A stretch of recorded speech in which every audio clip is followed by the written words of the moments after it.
I am sitting in the dark of my living room, staring at the glowing screen of my phone. 66 missed calls. Dozens of frantic text messages lighting up the display one after another.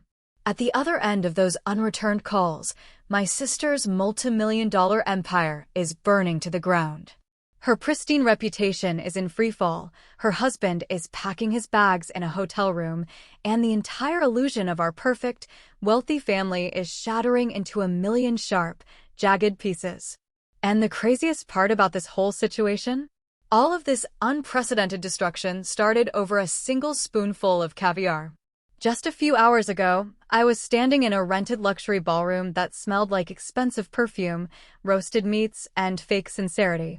It was the annual fundraising gala celebrating Elysian Futures, my sister Cressida's elite private academy. The room was dripping in unnecessary wealth. Crystal chandeliers hung from the ceiling, a live string quartet played classical music in the corner, and waiters in crisp white tuxedos carried silver trays of champagne through a crowd of local politicians, wealthy donors, and minor celebrities. My 10-year-old son, Lorcan, who had been dragged to this unbearable event because my parents insisted on a show of family unity, was standing near the edge of the room.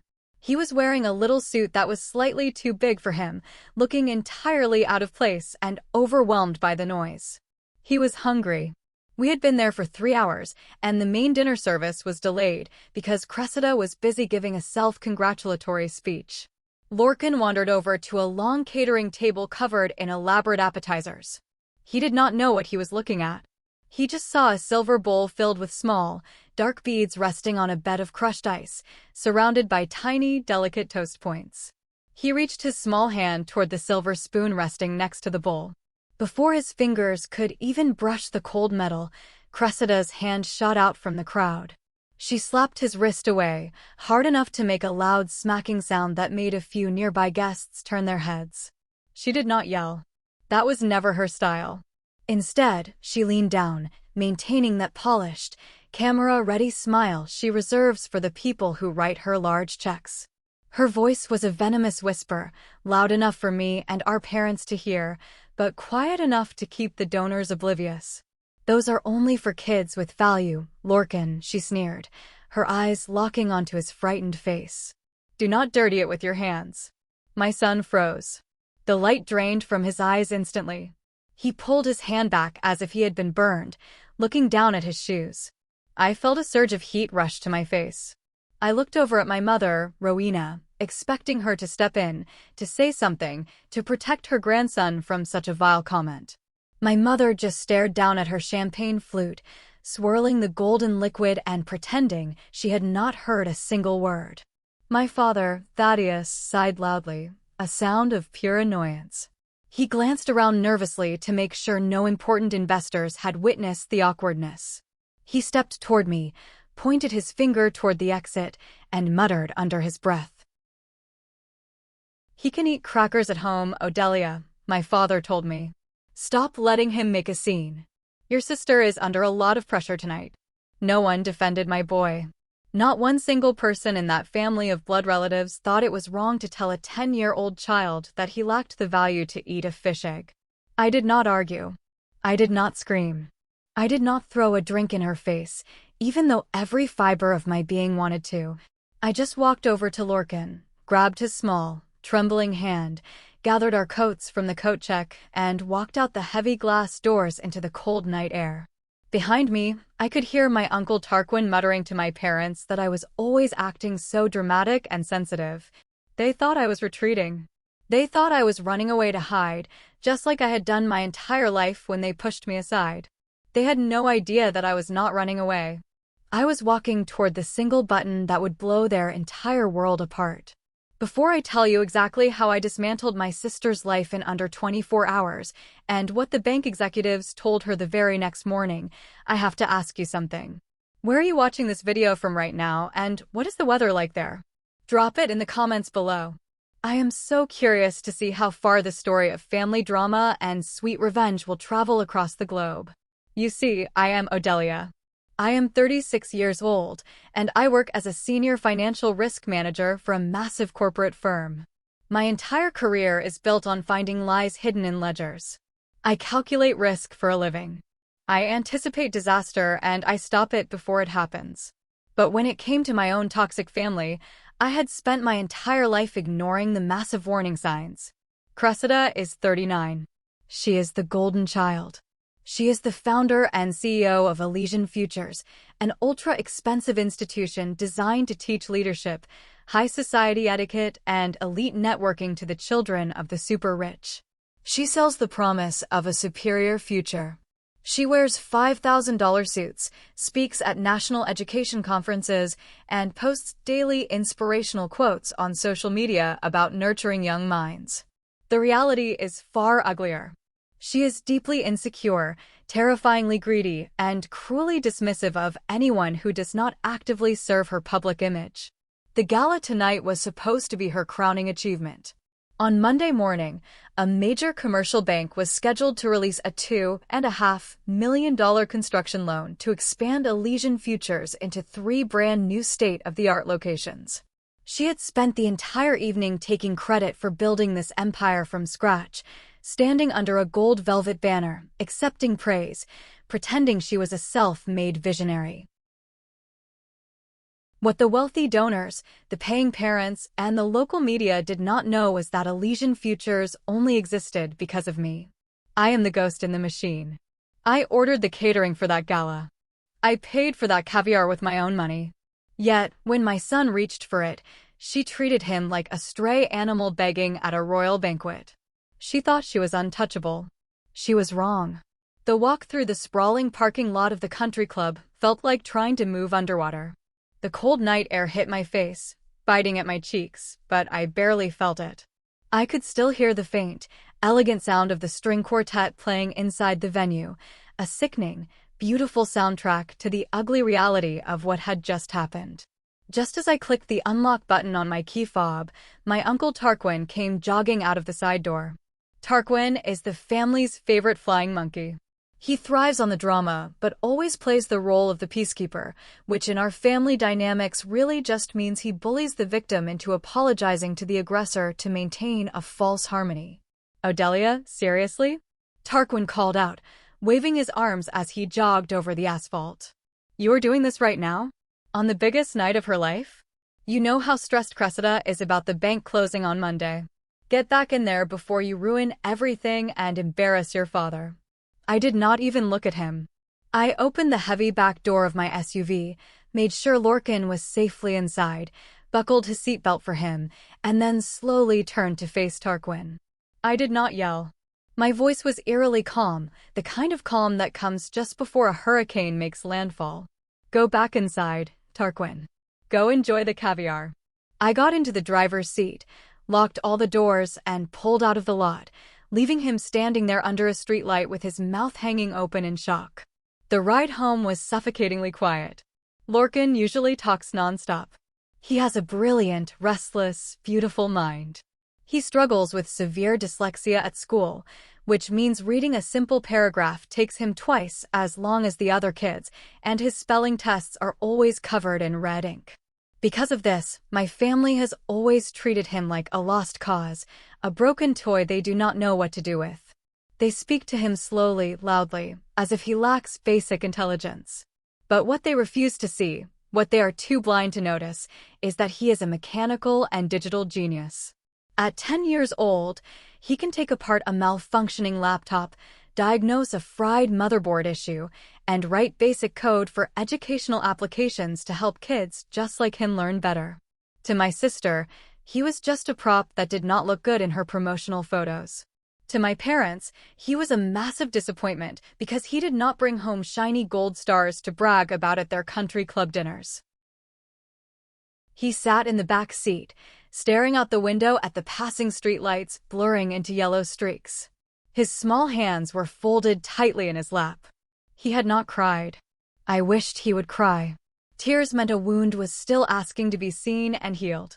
Silence meant he was packing it away, finding a dark corner in his soul to store that rejection forever.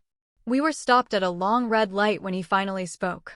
His voice was incredibly small, fragile, and it cracked on the first word. "Mom?" "Yes, baby." I looked at him in the rearview mirror, my heart breaking into pieces. Am I really worthless like Auntie said? Is that why Grandpa did not want me to eat the food? That single sentence broke me. It shattered every carefully constructed excuse I had ever built for my family over the past 3 decades. It stripped away all the rationalization I had used to survive their toxic behavior. I pulled the car over to the side of the road, put it in park, unbuckled my seatbelt, and turned around to look him directly in the eyes. "Listen to me, Lorcan, and listen closely," I said, making sure my voice was firm and full of absolute certainty. "You're the smartest, kindest, most valuable person I have ever known. Some adults are just broken inside. They confuse fancy titles, expensive clothes, and money with actual character. That is their sickness, not your truth. You never have to prove your worth to them again. You are brilliant. Do you hear me?" He nodded slowly, wiping his nose with the back of his sleeve, but I could see the heavy doubt lingering in his eyes. The damage was already done. You cannot erase years of subtle rejection and a direct, cruel insult with one pep talk in a parked car on a Saturday night. Sitting there, looking at my sad little boy, my mind opened a museum of pain. Every exhibit was a memory I had tried so desperately to bury for the sake of family peace. I saw my 18th birthday. I had just been accepted into a highly prestigious finance program on a partial scholarship. We were supposed to have a quiet family dinner at my favorite restaurant to celebrate. Instead, Cressida called my parents crying because her wealthy boyfriend had broken up with her. My parents immediately canceled my dinner, bought her a $2,000 designer handbag to cheer her up, and threw an impromptu party for her at our house with her friends.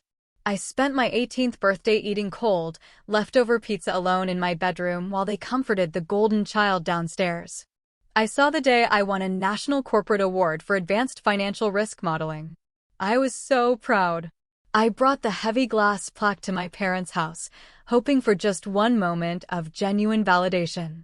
My mother, Rowena, glanced at it, said, "That is nice, dear," and then spent the next 45 minutes showing me digital mock-ups of Cressida's new executive office furniture. But the most painful memory, the one that made my blood boil right now, was from 4 years ago. Elysian Futures was on the brink of total bankruptcy. Cressida had overhired staff, overspent on lavish marketing events, and had zero financial tracking in place. The creditors were circling like vultures. Our parents begged me to step in and save her. I did not sleep for 4 days. For straight nights of chugging black coffee, restructuring crippling debt, negotiating fiercely with angry vendors, and building an airtight financial model from scratch that would save her company. While I was doing that, sacrificing my own health, Cressida checked herself into a luxury wellness retreat in the mountains because the stress was, in her words, ruining her complexion. I saved her empire. I built the very foundation it stood on today. And my reward was watching her slap my son's hand away because she thought he was not good enough to eat a fish egg I had paid for. I pulled the car back onto the road and drove the rest of the way home in heavy silence. The sorrow was completely gone. It had burned away, leaving nothing but cold, calculated, terrifying purpose. I was done being the invisible foundation. It was time to pull the support beams and let the whole arrogant structure collapse on top of them. How far would you go if your family looked your child in the eye and told him he had no future? Let me know in the comments. Because I was about to go further than they could ever possibly imagine. By the time we walked through the front door of our apartment, the leftover adrenaline in my system was making my hands shake slightly. I helped Lorcan out of his oversized suit, made him a plate of warm macaroni and cheese, the kind he actually liked, and sat with him at the kitchen table while he ate. He seemed a little brighter, showing me a new notebook sketch he was working on. It was a wireframe diagram for a digital reading game he was trying to program himself. I praised his logic, kissed his forehead, and tucked him into bed. I sat in his dark room for a long time, listening until his breathing steadied and he fell into a deep sleep. Then I walked down the hallway into my home office and locked the heavy wooden door behind me. I went straight to the small fireproof safe hidden in the bottom drawer of my filing cabinet. I punched in the 6-digit code, the heavy metal door clicked open, and I reached inside, pulling out a thick, legal-sized manila envelope. Inside was the master operating agreement for Elysian Futures. Most people in Cressida's elite circle thought I was just a minority investor, a helpful little sister who threw in some seed cash early on and stayed out of the way. Even Cressida, in her immense, blinding arrogance, had convinced herself over the years that because she was the CEO, the one taking all the meetings and giving all the speeches, she held all the actual power. She treated our corporate structure like an annoying piece of paperwork she just had to sign once. But I am a financial risk manager. I do not gamble, and I certainly do not gamble with my own money on someone who prioritizes aesthetics and country club memberships over actual profit margins. When I bailed her out 4 years ago, I did not just hand over a check and walk away. I formed a quiet shell holding company. Through that specific entity, I acquired exactly 60% of the voting shares in Elysian Futures. I held the absolute veto power over any major financial decision, any executive compensation package, and most importantly, any new debt acquisition. My phone vibrated violently against the wood of my desk. It was another text message from Cressida. You completely ruined the mood at the sponsor table. Dad had to spend 20 minutes covering for your little emotional tantrum. Do not bring your personal feelings into business. Be at the bank branch at 9 in the morning sharp on Monday to sign the guarantee for the $2.5 million. And please wear something professional for once in your life. I stared at the glowing screen, reading the words over and over.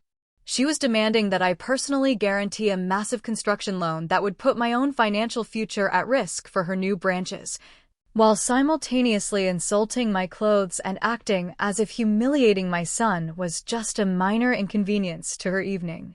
She was so blinded by her own narcissism that she truly believed I was trapped in my role. She thought I was so desperate for our parents' sparse approval that I would just swallow my anger, show up on Monday morning, sign away my financial safety net, and continue letting her reign as the queen of the family. She was wrong. The era of unconditional, silent support ended the exact second she laid a hand on my son.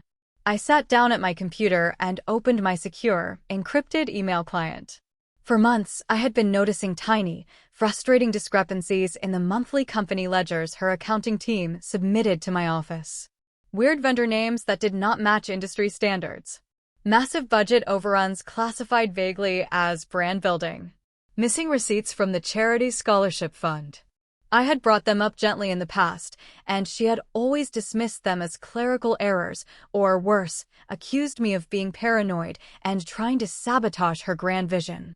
To keep the peace, to keep my parents happy, I had let it slide, assuming she was just sloppy and disorganized, not malicious. But now the blinders were off. I did not care about keeping the peace anymore. The peace was a lie. I looked at the digital clock on my monitor. It was 11:30 at night. I picked up my phone and dialed a number I knew by heart. Unia answered on the second ring. Unia is my corporate attorney. She is brilliant, ruthless in a courtroom, and has never hidden her deep distaste for my sister's flashy, hollow business tactics. She had spent years watching me bend over backward to accommodate my family's demands, quietly waiting for the day I would finally snap and let her do her job. Tell me someone died, Unia said, her voice gravelly and thick with sleep. Because if no one died, calling your lawyer at almost midnight on a Saturday better involve a hostile corporate takeover. Nobody died, Unia, I said, my voice steady and cold. But Elysian Futures is about to have a very, very bad Monday morning. I heard rustling on the other end of the line as she sat up in bed. The sleepiness vanished from her tone instantly. I am listening. I need you to draft an official legal notice to the commercial lending division at the bank. We are pulling my personal guarantee on the $2.5 million expansion loan. I want it done immediately. Unia let out a low, impressed whistle. Odelia, if you pull the guarantee right now, less than 48 hours before the scheduled closing, the bank will immediately freeze the entire credit line. The expansion will die on the vine. Cressida will default on all the contractor deposits she has already made. I know. Your sister is going to lose her mind. Your parents are going to declare a holy war against you. Let them, I said, looking over at the operating agreement spread across my desk, tracing the lines of my 60% ownership. Also, I want to trigger Section 8.4. I am officially suspecting severe financial mismanagement. I want a full, independent forensic audit of the last 3 years of operating expenses. Send the formal notice to the board of directors and freeze all executive spending accounts. Lock her company credit cards.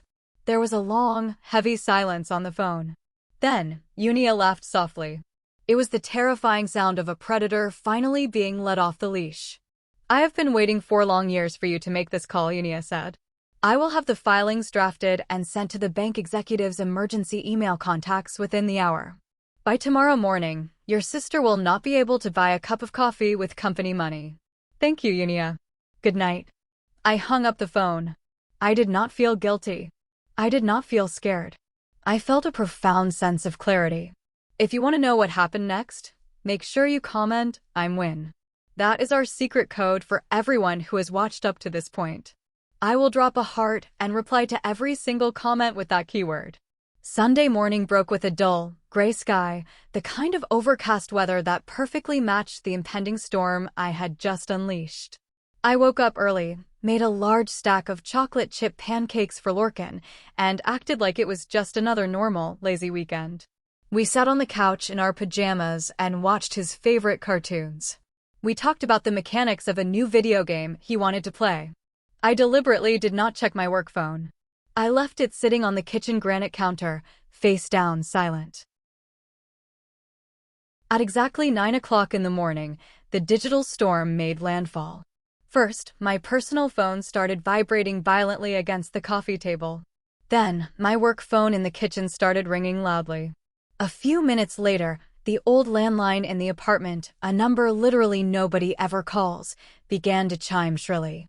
It was a perfectly synchronized, desperate assault of panic from people who had just realized the floor had vanished beneath their feet. I poured myself a large cup of black coffee, walked over to the kitchen counter, and simply watched the screens light up. Cressida. Dad. Mom. Uncle Tarquin. Cressida again. An unknown number. Cressida's husband, Evander. Dad again. I let every single one of them ring out. I watched the missed call counter climb steadily. 10. 25. 40. By 11 in the morning, the notification bubble on my screen proudly displayed 66 missed calls. They had received Unia's emails. The banking executives had officially notified Cressida that the loan closing was canceled indefinitely due to the sudden withdrawal of the primary guarantor. The minority board members, mostly silent partners who just wanted their quarterly dividends and did not care about family drama, had received the formal legal notice of the emergency forensic audit and the immediate freezing of the CEO's discretionary spending power.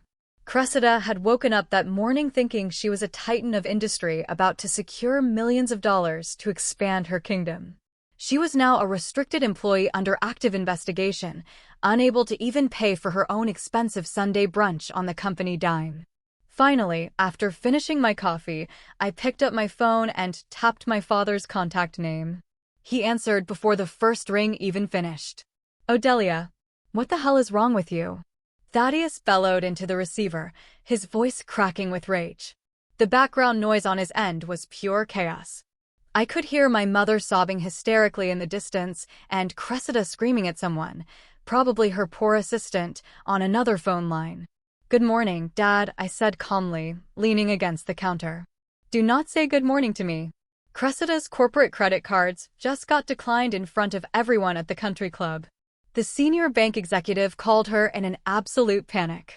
"They said you pulled the guarantee and ordered a forensic audit. Tell me this is a mistake. Tell me your lawyer sent the wrong form." It was not a mistake. It was a direct order.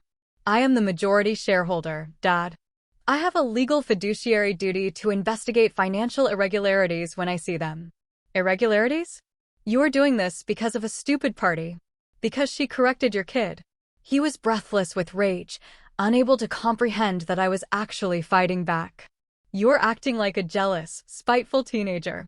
You are trying to ruin her business over a cupcake, or a fish egg, or whatever the hell it was. It was caviar, Dad. And she did not correct him. She humiliated him. She told a 10-year-old boy he had no value. She was stressed out, he yelled, relying on the family's favorite, worn-out excuse for her terrible behavior. She is carrying the massive weight of a huge corporation. You cannot sabotage a $2.5 million deal because your feelings got hurt. Fix this right now. Call the bank. You are making your sister look pathetic in front of her investors. I looked out the window at the quiet street below. The burning anger in my chest from the night before was gone, replaced by a massive wall of solid ice. No, Dad, I replied, my voice dropping an octave, becoming dead serious. I did not make her look pathetic. I just stopped making her look wealthy. Her entire empire is built on my credit. If she is truly the brilliant visionary you all constantly claim she is, she can secure the loan on her own merit, with her own collateral. There was a heavy, suffocating silence on the other end of the line. He knew, just as well as I did, that Cressida had absolutely no collateral. She spent everything she earned on luxury cars, designer clothes, and maintaining an exhausting image of extreme wealth. She lived paycheck to paycheck on a CEO salary. Her life was a house of cards, and I had just turned on a giant fan. You are destroying this family, Thaddeus said, his voice turning low, bitter, and threatening. If you do not reverse this by tomorrow morning, you are dead to us. Do you understand me? Dead.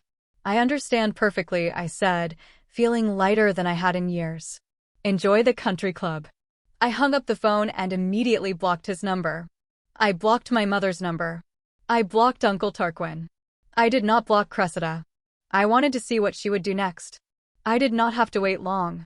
She did not text me to apologize. She did not call to beg. She did exactly what every cornered narcissist does when their power is threatened. She ran to the court of public opinion. She decided that if she could not control my money anymore, she would control the narrative. But in her blind panic to play the victim, she made a fatal mistake that would hand me the exact ammunition I needed to bury her permanently. By 2 o'clock in the afternoon, my phone started buzzing relentlessly with screenshots forwarded by distant cousins and old family friends. Cressida had gone on to her private social media accounts and into the large family group chat to launch her desperate smear campaign. The main post was a masterpiece of passive-aggressive victimhood. It featured a black and white photograph of her looking exhausted but supposedly brave, sitting behind her grand mahogany desk, rubbing her temples. The caption read, "Heartbroken today." It is truly devastating when the people you try to uplift turn against you. I have spent my entire adult life building Elysian futures to help children succeed, only to face a hostile, unprovoked attack from within my own family. My sister, who has always struggled with her mental health and deep-seated jealousy, is using her disabled child as an excuse to illegally seize control of my company. I ask for your prayers during this dark time as I fight tooth and nail to protect my vision and my employees. She actually called Lorcan disabled. She weaponized his learning difference to garner cheap sympathy from her followers, painting me as an unstable, jealous woman having a manic episode. The family chat exploded with activity. Aunts and uncles who had not spoken to me in 5 years were suddenly leaving me long voicemails, calling me a monster. Uncle Tarquin left a 3-minute message screaming that I was an ungrateful parasite who was trying to steal Cressida's hard work, demanding I drop the audit immediately. I did not respond to a single one of them. Let them talk. Words on a Facebook post do not hold up in a court of law. Financial documents do. While the extended family was busy sharpening their pitchforks and lighting their torches, I received a secure text message from a number I did not immediately recognize. Ms. Odelia. This is Kaylin, Cressida's executive assistant. Can we please talk? Please do not tell her I contacted you. Kaylin was a young, nervous woman in her 20s who basically lived in Cressida's shadow. I knew Cressida treated her terribly, making her pick up dry cleaning, fetch coffee, and work 80-hour weeks on a meager salary. Sometimes, Kaylin had even joined in on making subtle, passive-aggressive comments about Lorcan just to appease her boss and keep her job. She was not exactly my favorite person, but desperation makes strange bedfellows. I replied quickly, "Meet me at the diner on 4th Street in 20 minutes. Come alone." When I arrived at the Greasy Spoon Diner, Kaylin was already sitting in a back corner booth, looking like she was about to vomit. She was pale, shaking, and clutching a heavy, black external hard drive to her chest like a life preserver in a stormy ocean. I slid into the booth across from her and ordered 2 black coffees from the waitress. "Talk to me, Kaylin. What is going on?" She looked around nervously, terrified someone was watching us. "She is going completely crazy, Odelia. When the bank emailed about the audit this morning, she locked herself in her office. She called the IT guy and told him to start wiping the main servers. She told me to take 3 years of vendor invoices and put them through the industrial shredder." I leaned forward, my pulse quickening. "Did you?" "No," Kaylin whispered frantically, tears welling up in her eyes. "I am not going to federal prison for her." I refused. She yelled at me, called me stupid, said I was lucky to even have a job in this economy. She said if I did not do it, she would ruin my career. But I have been making secret backups of the master server every Friday for a year. I know things do not add up. I see the expense reports she forces me to file. She slowly pushed the heavy black hard drive across the sticky diner table. "Everything is on here," Kaylin said, her voice shaking violently. "The real ledgers. The unedited emails. The scholarship fund transfers. Please, just keep my name out of it until the lawyers get involved. I just want out of that toxic place." I placed my hand firmly over the hard drive. This was it. This was the smoking gun I needed. "You did the right thing, Kaylin," I said softly, feeling a brief moment of pity for her. "I will make sure Unia protects you legally as a whistleblower. Do not go back to the office tomorrow. Call in sick. Let me handle the rest." I drove home with the hard drive sitting on the passenger seat like a ticking time bomb. Cressida was sitting at home, busy typing out inspirational quotes and crying to our mother about my alleged jealousy. She thought she was winning the public relations war. She did not realize I had just captured the entire battlefield without firing a single shot. If you have ever been smeared by your own blood relatives, leave a comment below sharing your experience. I am reading all of them. And, trust me, what was on that hard drive went far beyond simple corporate greed. It was a level of betrayal that made me want to burn her empire to the ground. I practically ran into my apartment, plugged Kaylin's hard drive into my laptop, and immediately granted remote access to Cashin, an independent forensic auditor my lawyer Unia had hired. Cashin is a man who speaks entirely in spreadsheets and risk algorithms. He has no emotions, only formulas. He is terrifyingly efficient, and he was exactly what I needed to dissect my sister's lies. For the next 4 hours, we sat on a secure, encrypted video call, diving deep into the dark, rotten underbelly of Elysian Futures. At first, it was just standard corporate gluttony. Disgusting, but predictable. "She has been heavily expensing her personal life," Cashin noted dryly, highlighting rows of data on my screen. "I see $32,000 paid to a luxury event planner for a private dinner party at her personal residence. $15,000 on personal styling and designer wardrobe, classified under brand ambassador apparel. Another $10,000 on spa retreats." "Flag it all," I said, rubbing my temples. It was gross, but I expected it. Then, we hit the restricted accounts. Elysian Futures had a charitable arm, a scholarship fund meant to bring underprivileged kids into the leadership programs. It was the centerpiece of Cressida's public relations strategy, the thing she bragged about most to local politicians. Cashin's cursor suddenly stopped on a massive outbound wire transfer. "Odelia," Cashin said, his voice tightening slightly, breaking his usual monotone. "I am looking at a transfer of $350,000 directly from the restricted scholarship fund. It was routed through a fake vendor shell account and paid directly to the Platinum Horizon Yacht Club." My stomach dropped into my shoes. Wait. She bought a luxury yacht club membership with charity money meant for poor children. "Yes. And worse," Cashin continued, pulling up a scanned document. "She forged the board's approval signature to release those funds from the restricted account. The signature on this authorization form belongs to you." I stared at the screen, feeling physically sick. Forging my signature was not just unethical, it was a major federal felony. She had stolen from poor children so she could drink expensive champagne on a boat, and she had intentionally framed me for the authorization to cover her tracks. "Document it," I said, my voice barely a whisper. "Document everything. Build the case." But the final discovery, the one that turned my cold anger into a blazing, uncontrollable inferno, came from a hidden folder Kaylin had labeled Grant Initiatives. Cashin opened it. "It looks like the company is in the final selection round for a major educational innovation grant.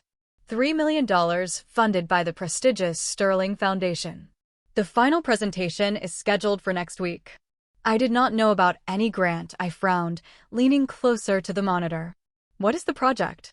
Cashin opened the primary submission document. "It is a proprietary digital learning application, designed specifically for children with severe reading comprehension issues. It uses interactive wireframes to gamify phonetic spelling." My blood ran cold. All the air left my lungs in a rush. "Scroll down," I demanded, my voice shaking. "Show me the interface design." Cashin scrolled to the technical appendix. There, plastered on the screen with Elysian Futures corporate watermark stamped all over it, were the exact wireframes, the exact character designs, and the exact coding structures that Lorcan had been building at our kitchen table for the past 8 months. I remembered 6 months ago. Cressida had stopped by my apartment unannounced to drop off some meaningless paperwork. Lorcan, always eager for any scrap of attention or validation from his aunt, had proudly shown her his computer screen. He had explained how the game worked, how the visual cues helped him read better despite his dyslexia. She had actually smiled. She praised him. She took pictures of his screen with her phone, saying she wanted to show a friend who was a software engineer to get him some tips. I had foolishly thought she was finally being a good, supportive aunt. Instead, she was stealing his intellectual property. She had taken the hard work of the very child she constantly called stupid and worthless at family dinners, slapped her own name on it as the lead developer and visionary, and used his genius to try and secure a $3 million grant for her own failing company. I could not breathe. The sheer, unadulterated evil of it was paralyzing. She did not just hate him.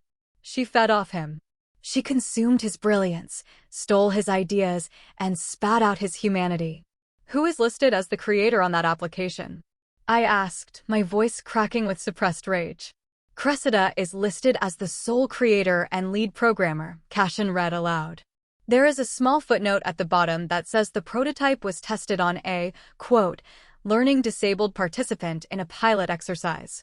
There is no name attached." She erased him. She stole his mind, stole his hard work, and erased his name from existence.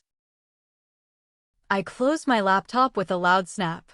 I walked into the bathroom, gripped the cold porcelain edges of the sink, and stared at my own pale reflection in the mirror. I was not going to just fire her anymore. I was not going to just take the company back and let her walk away. I was going to strip her of her fake title, her stolen reputation, her ill-gotten wealth, and her dignity. I was going to make sure that every single person who thought she was a genius knew exactly what kind of monster she truly was. The emergency board meeting was scheduled for the next morning. I was going to bring the fire, and I was going to burn her world to ashes. The official emergency board meeting was scheduled for 10 o'clock on Sunday morning. But I did not host it at the corporate offices of Elysian Futures, nor did I host it at Unia's sterile downtown law firm. Instead, using my authority as the majority shareholder, I formally changed the venue at the very last minute. I moved the meeting to the grand dining room of my parents' house. There was a bitter, poetic irony in this choice. This was the exact room where, for 36 years, I had been systematically diminished. This was the room where my achievements were ignored over Sunday dinners, where Cressida was endlessly praised, and where Lorcan was subtly treated like a burden. It was the heart of the family's toxic dynamic. It felt only right that the empire built on my silent suffering should be dismantled on the very same hardwood floor. I arrived at 9:30 with Unia and Cashin. My parents were furious, but too intimidated by Unia's cold, professional demeanor to cause a scene. Cashin immediately went to work. He did not ask for permission. He simply moved my mother's expensive crystal vase off the center of the long mahogany table, set up his laptop, and pointed a high-definition projector right at the pristine white wall where my parents hung all of Cressida's fake corporate awards. At exactly 10 o'clock, the front door opened. Cressida walked in, and the sheer audacity of her appearance almost made me laugh out loud. She was dressed in a $4,000 pristine white designer suit, her hair perfectly blown out, carrying a crocodile skin briefcase that I knew for a fact was purchased with company funds. She looked like she was arriving at a photo shoot for a business magazine, not a disciplinary hearing. Trailing behind her was Evander, her husband and the supposed chief operating officer of her company. Evander was a handsome, empty suit who spent most of his time playing golf with donors. He looked nervous, sweating slightly in his polo shirt. My parents immediately rushed to Cressida's side, treating her like a wounded martyr. Thaddeus pulled out a chair for her at the head of the table. "This is entirely ridiculous, Odelia," Cressida said, crossing her legs and refusing to look at me. She directed her words to Unia instead. "My sister is having a documented emotional breakdown. She is jeopardizing a $2.5 million deal because she lacks the mental fortitude for high-level business. I want this illegal suspension lifted immediately, or I am suing her for tortious interference." Unia did not even blink. She slowly opened her leather portfolio. "Good morning, Cressida. For the record, this meeting is being recorded. As the representative of the majority shareholder, my client has the legal right to call this audit review. You are currently suspended from all executive duties pending the results of this presentation." "She is just jealous," my mother Rowena blurted out, her voice trembling with misplaced righteous anger. "She has always been jealous of your success, sweetheart. We all know it. This is just a pathetic tantrum." I leaned forward, resting my elbows on the mahogany table. I looked directly into Cressida's eyes. For the first time in my life, I did not see a superior, untouchable queen. I saw a terrified, cornered animal hiding behind expensive makeup. "This has nothing to do with jealousy, Mom," I said softly, my voice carrying a lethal calm. "This has to do with theft. Cashin, please share the first slide." Cashin hit a button on his laptop. The projector illuminated the wall, covering Cressida's framed awards with a massive, glaring spreadsheet. The room went dead silent. The numbers were massive, undeniable, and written in stark black and white. "Let us begin with the general operating ledger," Cashin said, his voice entirely devoid of emotion. "Over the past 24 months, the chief executive officer has diverted approximately $180,000 from the corporate marketing budget into personal, undocumented expenditures." Cashin clicked to the next slide. It showed a series of scanned receipts and vendor contracts. These include $32,000 to a luxury event planner for a private dinner party, $15,000 in personal styling, and $40,000 paid to a ghost consulting firm that, upon investigation, is registered to a P.O. box owned by the CEO's personal trainer. Thaddeus's face turned a deep, unhealthy shade of red. "Now, hold on a second. Successful executives have to maintain a certain image. It is called brand building. You cannot fault her for looking the part." "Image is one thing, Thaddeus," Unia interrupted, her tone sharp enough to cut glass. "Embezzling corporate funds through fake vendors is federal wire fraud. But that is just the appetizer. Let us move to the main course. Cashin, show them the restricted accounts." Cashin clicked the mouse. The screen changed to the banking records of the Elysian Futures Scholarship Fund. This was the charity arm, the sacred cow of Cressida's public relations strategy. 3 weeks ago, Cashin narrated, a wire transfer of $350,000 was initiated from the restricted charity account. The funds were sent directly to the Platinum Horizon Yacht Club to secure a lifetime VIP family membership for Cressida and Evander. Evander choked on his own saliva. He turned to his wife, his eyes wide with horror. "Cressida? You told me that membership was gifted to us by a corporate sponsor." Cressida's pristine white suit suddenly seemed too tight for her. She swallowed hard, her polished smile finally cracking. "It was an administrative error," she stammered, looking at Evander, then at our father. My assistant, Kaylin, she is an idiot. She must have used the wrong routing number. I intended to use my personal account. That is a fascinating defense, I said, sliding a printed piece of paper across the table toward her. Because Kaylin did not sign the authorization form to bypass the dual signature security on that restricted account. Cressida looked down at the paper. It was the forged authorization form. You did, I continued, my voice echoing in the quiet dining room. And, because the bank requires 2 signatures for a transfer that large, you decided to forge mine. My father stood up so fast his chair scraped violently against the hardwood floor. Odelia, stop this right now. We can handle this privately. We do not need lawyers and auditors airing family mistakes. Mistakes? I laughed, a harsh, humorless sound. Forging my signature to steal from poor kids so she can drink martinis on a yacht is not a mistake, Dad. It is a crime. But the real shock was yet to come. I was about to find out just how deep my parents' complicity truly went, and Unia was about to drop a bomb that would end Cressida's marriage instantly. The dining room felt like a pressure cooker about to explode. Evander was staring at the forged signature on the table, his face pale, slowly realizing he was married to a financial criminal. Cressida was breathing heavily, her manicured nails digging into the expensive leather of her briefcase. You have to pause this investigation, Odelia, my mother pleaded, tears streaming down her face, ruining her carefully applied makeup. If this gets out, her reputation will be ruined. The family name will be a laughingstock at the club. Please, you have plenty of money. Just cover the deficit. We can restructure the debt quietly. I froze. I looked at my mother, really looked at her. Then I looked at my father, who was nodding in agreement with her absurd request. Cover the deficit? I repeated, the words tasting like ash in my mouth. How did you know there was a deficit, Mom?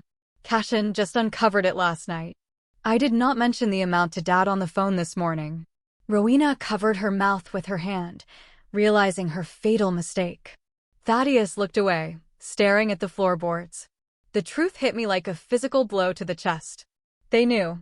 You knew, I whispered, the betrayal burning a hole straight through my heart. You knew she was stealing from the company. You knew she was draining the charity fund. When did she tell you? 6 months ago, Thaddeus muttered defensively, refusing to meet my eyes. She came to us. She was in a bind. The lifestyle costs were too high, and she got over her head. We gave her $100,000 from our retirement savings to float her, but it was not enough.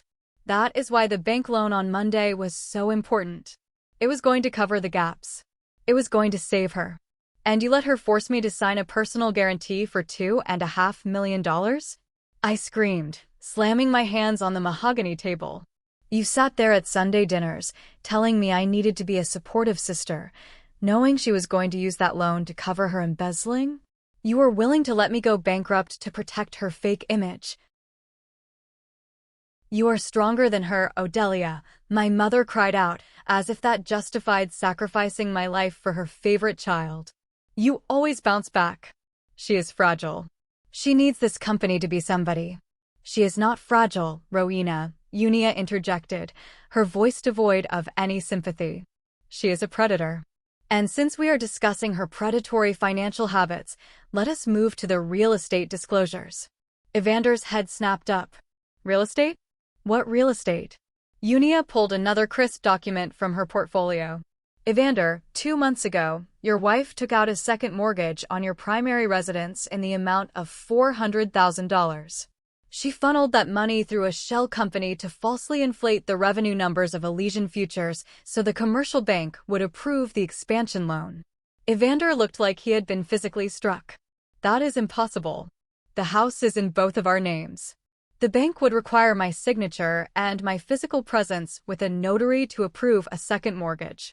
Unia slid the document across the table. I suggest you look at the signature line, Evander. Because according to this, you did sign it. Alongside a notary stamp from a woman who happens to be Cressida's personal friend. Evander stared at his own forged signature. His hands started to shake violently. He had spent years turning a blind eye to his wife's cruelty, enjoying the perks of her CEO status, playing golf, and pretending everything was perfect.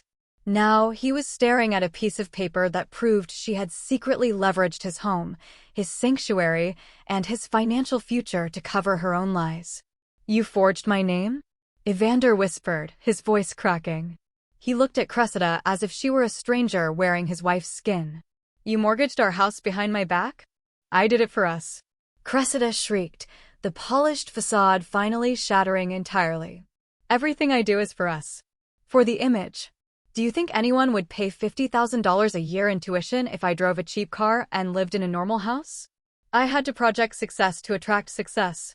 "You're insane," Evander said, standing up and backing away from the table. "I am calling a divorce attorney." He did not look at my parents. He did not look at me. He just turned around and walked out the front door, leaving it wide open behind him. Cressida watched him leave, her chest heaving. Then she turned her venomous eyes back to me. "Fine," she spat. "So I moved some money around. I am the CEO. I built this brand. I am the one everyone comes to see. You can fire me, Odelia. But if you do, the Sterling Foundation will pull the $3 million grant. They're investing in my genius, my vision. Without me, this company is worthless. You need me to secure that grant money." I looked at Cashin. Cashin gave a rare, microscopic nod. It was time for the final blow. "Speaking of the Sterling Foundation grant," I said, my voice dropping to a deadly whisper, "let us talk about your so-called genius." Cashin tapped his keyboard, and the projector screen shifted one last time. The massive wall of my parents' dining room was now filled with the technical wireframes, the bright cartoon graphics, and the complex coding structure of the digital learning application that had secured Elysian Futures a spot in the finals for the $3 million Sterling Foundation grant. "This is the proprietary software you submitted to the grant committee, correct?" I asked Cressida. Cressida lifted her chin, trying to salvage some shred of authority. "Yes. It is a revolutionary phonetic gamification app. I spent the last 8 months developing it.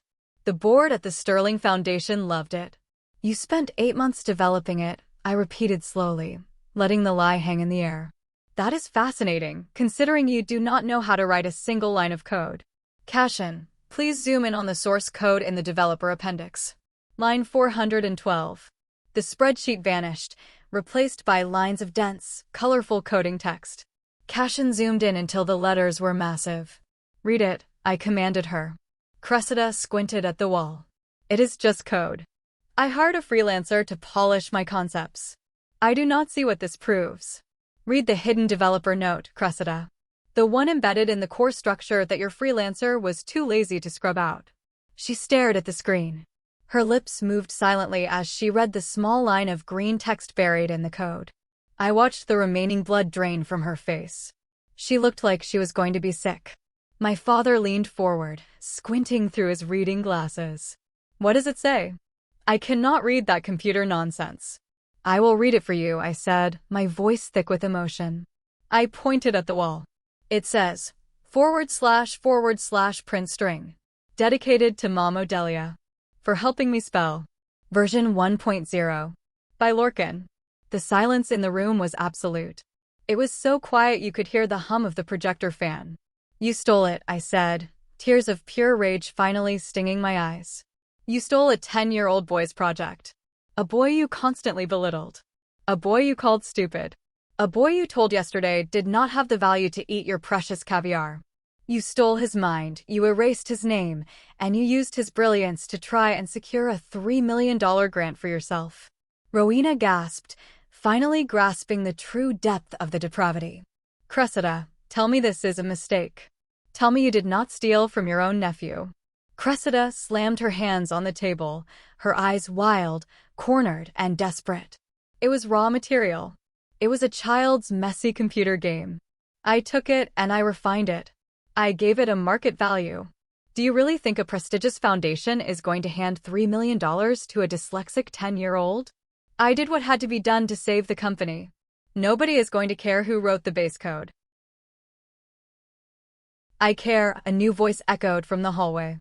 Everyone at the table jumped. We all turned toward the open front door. Standing in the foyer, wearing a sharp tailored suit and an expression of pure disgust, was Delphine. She was the wealthy VIP guest from the gala last night, the one Thaddeus was so worried about offending. She was also the chairwoman of the board for the Sterling Foundation. I had asked Unia to invite her to this meeting as an interested third-party observer. Delphine walked slowly into the dining room, her heels clicking sharply against the hardwood floor.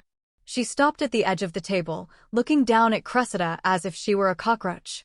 "Miss Cressida," Delphine said, her voice dripping with aristocratic disdain.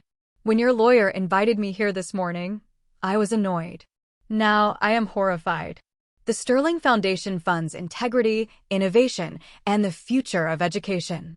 We do not fund plagiarism, and we certainly do not fund women who abuse children to steal their intellectual property." Cressida stood up, her hands shaking, trying to put her polished mask back on.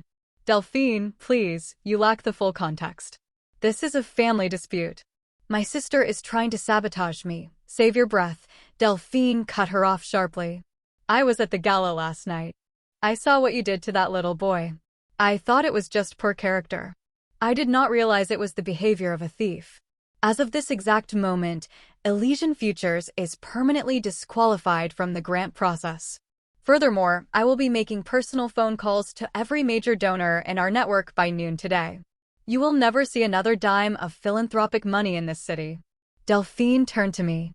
Her expression softened significantly. "Odelia, you have a brilliant son. Nurture him. Keep him far away from these people." She turned on her heel and walked out of the house. The sound of Delphine's car driving away signaled the official death of Elysian Futures. The loan was dead. The grant was dead. The donors were gone. "Unia," I said, standing up and closing my laptop. "Execute the termination clause. Terminate the CEO for gross misconduct and criminal fraud. Freeze all her remaining shares. Prepare the evidence for the federal authorities regarding the wire fraud." I looked at my parents, who were sitting in stunned, horrified silence. "You wanted to protect her image so badly," I said softly. "Well, take a good look. This is what she really is." I walked out of that dining room, leaving them sitting in the ruins of their own making. The aftermath of that Sunday morning board meeting was not a slow decline, it was a brutal, instantaneous execution. By Monday morning, Cressida was officially locked out of her own corporate headquarters. Her keycard was deactivated, her corporate email was shut down, and building security had instructions to escort her off the premises if she tried to enter. The commercial bank formally pulled the $2.5 million expansion loan, leaving her personally liable for thousands of dollars in broken contractor deposits. Evander did not just threaten divorce, he executed it with terrifying speed. He hired a ruthless shark of an attorney who immediately filed an emergency injunction to freeze all of their remaining personal assets due to the forged mortgage documents. Cressida was forced to pack a single suitcase and move into a cheap, extended-stay motel on the outskirts of the city because her credit cards were either maxed out or frozen by the fraud investigation.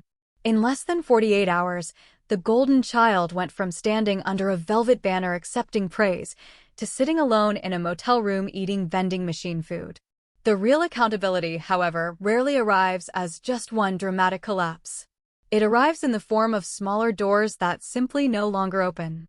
The elite country club revoked her membership due to non-payment. The parents of the wealthy students, spooked by the rumors Delphine had circulated, began pulling their kids out of Elysian Futures and demanding tuition refunds.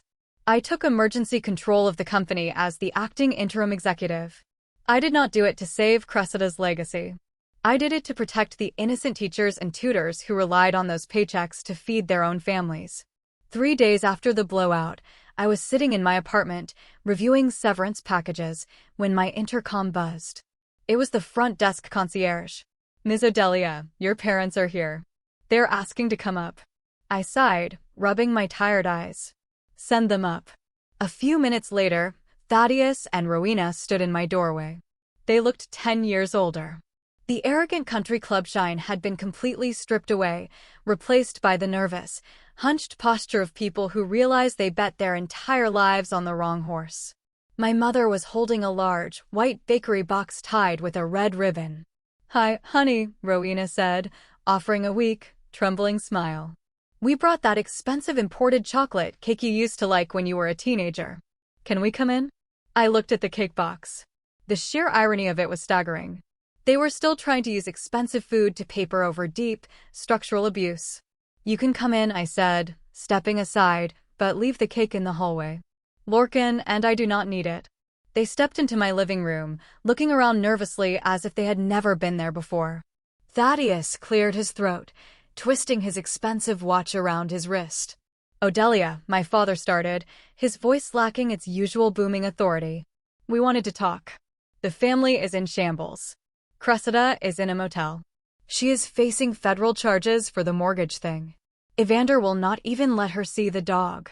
Do you not think this has gone far enough? You proved your point. You won. Can you please just drop the fraud charges? Let her walk away. We are a family. I stood by the kitchen island, crossing my arms. I did not press the fraud charges, Dad. The bank pressed the fraud charges because she committed a federal crime. I cannot magically make the FBI disappear because you feel bad that your favorite daughter is facing the consequences of her own actions. I should have spoken up at the gala, Rowena cried, tears spilling over her cheeks. When she said that awful thing to Lorcan about the caviar. I should have defended him. I am so sorry, Odelia. I was just so caught up in the stress of the evening. You were not caught up in the stress, Mom, I replied, my voice steady and cold. You were caught up in the illusion. You watched her abuse my son, and you chose silence because her fake success was more important to you than his actual humanity. You both knew she was stealing, and you let her try to ruin me to cover it up. He is blood. Thaddeus yelled, a brief flash of his old temper returning. She is your sister. She is blood. I looked at my father, feeling nothing but profound pity. Lorcan is blood too, Dad. But you stood in that ballroom and watched him bleed. You told him to go eat crackers. You chose your blood. I chose mine. I walked over to the front door and opened it. You are welcome to have a relationship with me and Lorcan in the future. But it will be on my terms. You will never mention her name in this house. You will never ask me for money. And you will respect my son, or you will never see him again. Take it or leave it. They stood there for a long moment. Then, defeated, broken, and finally realizing that they had no power left, they nodded slowly. They walked out into the hallway, past the abandoned cake box, and disappeared into the elevator. Almost a month passed before I heard directly from Cressida. I was sitting in my new office at Elysian Futures, sorting through the massive pile of legal paperwork required to restructure a corrupt corporation. I had fired her entire sycophantic management team and promoted Kaylin, the assistant who gave me the hard drive, to a senior logistics role with a massive pay raise. We were in the process of auditing the remaining funds to ensure every stolen dollar was returned to the charity accounts. My computer pinged with a new email notification. It was from a generic, free email address, but the subject line read, "From Cressida. Please read." I clicked it open. I did not expect genuine remorse, but the sheer delusion of the message still managed to surprise me. Odelia, I am writing this from a cheap motel room because Evander's lawyers have locked me out of my own life. I hope you are happy with what you have accomplished. You took my company, my husband, and my reputation. I am sorry if Lorcan misunderstood my comment at the party. It was a high-stress environment, and I was just trying to maintain decorum. You always were too sensitive about him. I am also sorry that the financial situation got out of hand. But you have to understand the pressure I was under to perform for our parents and the investors. I did what I had to do to keep the dream alive. I thought we were a team. I need a loan to pay for a criminal defense attorney. Just $50,000. Consider it buying me out of the company. Please. We are sisters. I read the email twice. It was a masterclass in narcissistic deflection. She apologized that Lorcan misunderstood her cruelty, shifting the blame to a 10-year-old. She justified her massive theft as keeping the dream alive. She did not take ownership of a single action. She just wanted money. I hit reply. I kept it very short. Cressida. Lorcan did not misunderstand you. He understood you perfectly. You are a predator who feeds on the weak. You stole from charity, you stole from my son, and you stole from me. My silence over the years was never agreement, it was endurance. And I am done enduring you. Do not ever contact me again. Good luck with the FBI. I hit send, blocked the email address, and permanently deleted the thread. I did not feel a single ounce of guilt. A boundary is not revenge.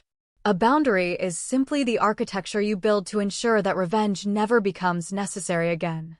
Over the next 6 months, I completely dismantled the toxic culture of Elysian Futures. We dropped the ridiculous, elitist etiquette classes and the country club networking events. I rebranded the company, focusing entirely on practical, hands-on educational support for children with learning differences. The first new room we opened was a massive digital workshop where kids could build, code, and test ideas without being graded or judged by how impressive they looked on paper. I sold the luxury company cars. I canceled the yacht club memberships. I used the recovered funds to fully reimburse the charity account, and we published a transparent, open-source ledger online so every donor knew exactly where every single penny went. Elysian Futures stopped being a monument to my sister's ego and finally became what it was always supposed to be, a safe place for children to learn. And as for Lorcan, the child my sister had deemed worthless, his life was about to change in a way none of us could have ever predicted, proving once and for all that true value cannot be measured by the clothes you wear or the food you eat. It is measured by the light you put back into the world. A year after the disastrous Gala, the Sterling Foundation held its annual Youth Innovation Showcase. Delphine, true to her word, had permanently banned my sister from their network. However, after reviewing the actual source code and the developer notes on the educational app, Delphine had personally reached out to me. The foundation invited Lorcan to present his project, not for a corporate grant, but as a special honorary exhibition of young talent. I sat in the front row of the massive auditorium. The room was packed with educators, software engineers, and philanthropists. Thaddeus and Rowena were not there. They had asked to come, but I told them they had not earned the right to sit in the front row of his success after they demanded he hide in the shadows. Lorcan walked out onto the stage. He was 11 years old now, wearing a comfortable sweater instead of an oversized, stiff suit. He walked up to the microphone, pulled it down to his height, and looked out at the massive crowd. He did not stammer. He did not look at his shoes. He clicked a button, and his wire frames appeared on the massive screen behind him. "Hi. I am Lorcan," he said, his voice echoing clearly through the room. "I have dyslexia. That means words sometimes look like puzzles I cannot solve. So, I built a game that changes the puzzle." For the next 10 minutes, he confidently explained the mechanics of his application. He answered questions from professional engineers with the casual ease of someone who truly understands his craft. He shined so brightly that it brought tears to my eyes. At the very end of his presentation, a wealthy investor in the second row raised his hand. "Lorcan, this is incredibly impressive," the man said. "Did you always know this invention would work so perfectly?" Lorcan smiled, a genuine, easy smile. He looked right at me in the front row. "No," Lorcan answered. "I just knew that not working yet was not the same thing as having no future. My mom taught me that my value is in my brain, not in being perfect." The auditorium erupted into a massive standing ovation. I had to look away for a moment, wiping my face, overwhelmed by a fierce, protective pride. He had not just survived the cruelty of his family, he had transcended it. He no longer carried Cressida's cruel prediction as a question in his heart. He knew exactly who he was. That evening, Lorcan and I hosted a small cookout in the courtyard of our apartment building to celebrate his presentation. We invited his friends from school, some of his favorite tutors from the academy, and a few neighbors. The food sat on one long folding table where everyone just served themselves.